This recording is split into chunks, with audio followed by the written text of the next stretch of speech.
Hey everyone, welcome back to my channel. My name's Jessie, and today we're doing something a little different on my channel because if you didn't know, I run a sci-fi fantasy book club here on YouTube called Shelf Space, where we have a Discord server and a live show at the end of every month to talk about the book we selected for that month. And in that Discord server, we have awesome people who not only talk about the books every month, but also just talk about any and everything. And I have met such awesome people on that Discord server. So if you want to join us, I will link the Discord server down below and all the information for the book club. But on our Discord server, we have several other fantasy and sci-fi booktubers who are awesome. I love all of their channels so much. So we thought it would be so much fun to collaborate and do a video where we talk about all of our favorite fantasy books of all time. So you are going to hear from 5 of the people in the Shelf Space Book Club and their top fantasy series of all time. And at the very end, I will talk about my favorite. So without further ado, let's hear from all of them. Hey guys, my name is Jessie. I run the channel The Bookish Mom.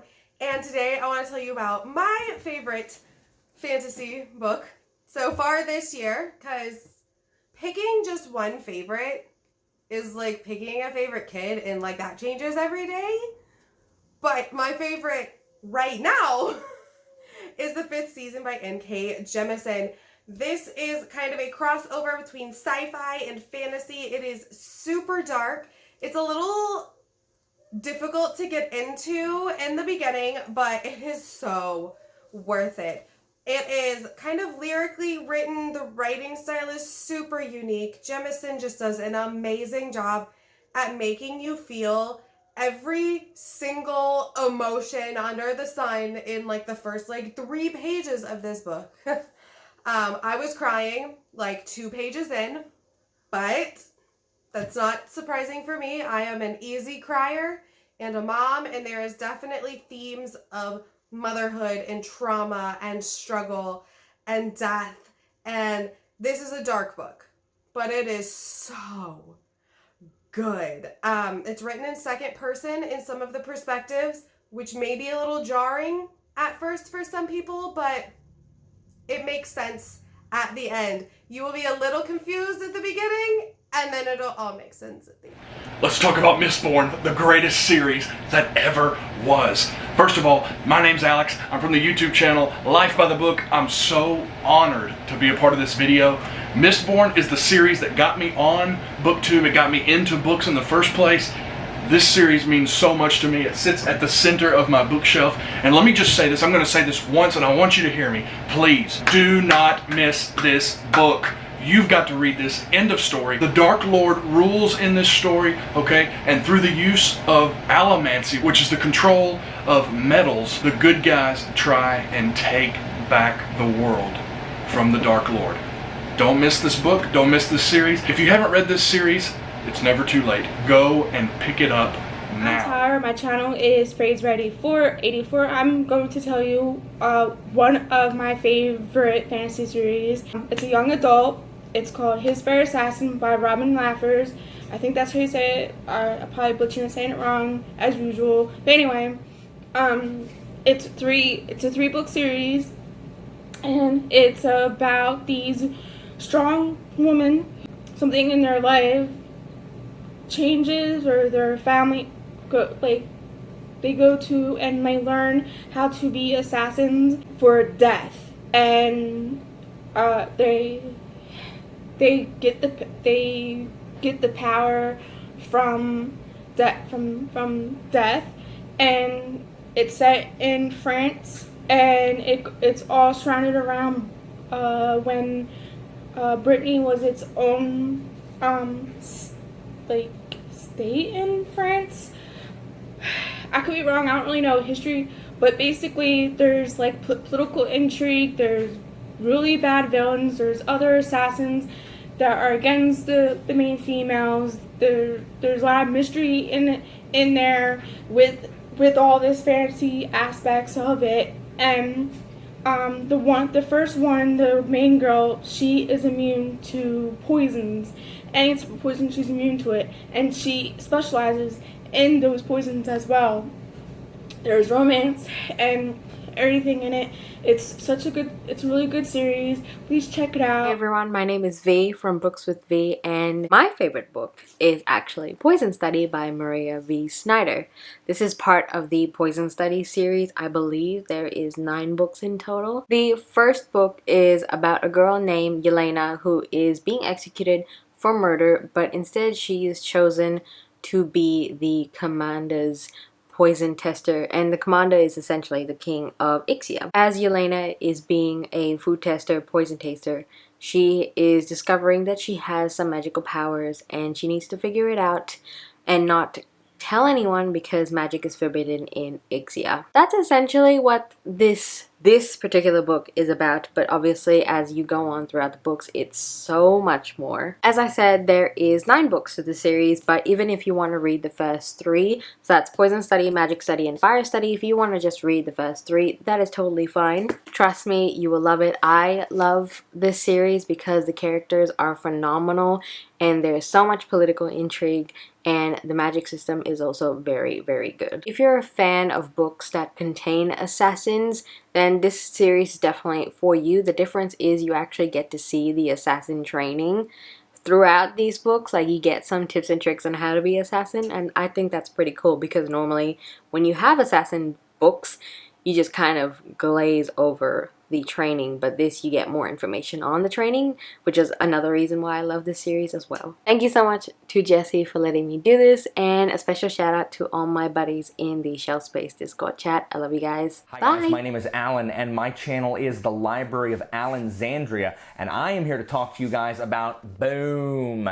These are the first 2 books of the Books of Babel series by Josiah Bancroft, starting with Senlin Ascends and then moving on to Arm of the Sphinx. These are the first new books that I really read after starting my Booktube channel, and something about these books really spoke to me. They feel like classics because Bancroft's prose is just so... He's an amazing technical writer, and it feels classic while also not being as dense as classical writing is. And these books are about a guy named Thomas Senlin who is on honeymoon with his wife Maria, and they're going to the Tower of Babel, which is this huge tower in the middle of a desert that's just kind of this testament to human achievement and innovation. And he's heard about it all his life, and he wants nothing more than to just go there. And so they go there for their honeymoon, and within a couple hours, he loses his wife, and he ends up having to enter the tower searching for her, and that, at its core, is what these books are about. The first one is very much about the journey of Thomas Senlin himself as he continues to climb the tower, and how he changes from this kind of stuffy, stubborn headmaster into someone who has to combat his environment, because the tower is oppressive and it's mean and cruel and it destroys optimism. And so we watch as Senlin kind of deals with the betrayals from the tower and the people around him as he becomes just a much more world-savvy kind of guy. And so these are really kind of adventure novels. They're very whimsical while at the same time having just this undercurrent of dread about them. But what really sets these books apart is the characters.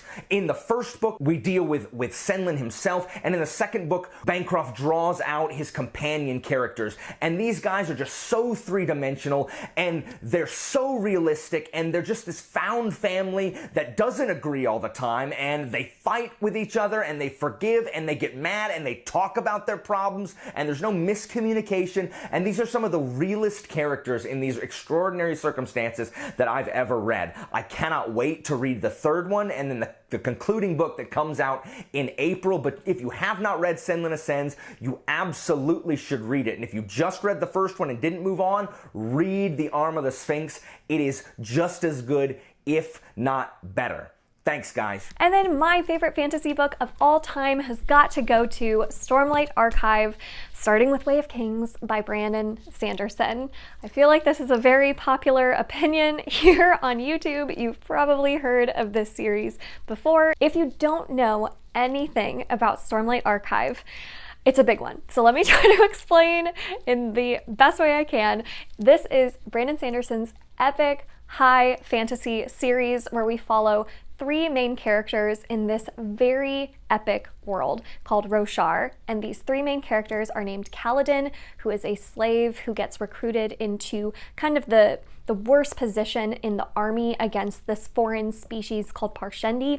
So we have Kaladin, and then we have Shallan, who at the beginning of the book is just trying to save her family from this fate and has to become an apprentice to this woman and try to steal this important artifact. And then you've got Dalinar, who is essentially a war general in this greater war. And it is so fantastic, not only because of the characters. All 3 of those main characters are some of the best characters I've ever read. I am so heavily invested in their story. I care so much about what happens to them. The side characters are all fantastic as well. But what makes this series stand out so much more from all of the others is the originality and how unique this world feels. It is something I've never ever read before. It feels so unique to Sanderson, and I truly love how epic in scale it is. You learn something new every single book, and there's so many twists and turns in this novel that I absolutely love.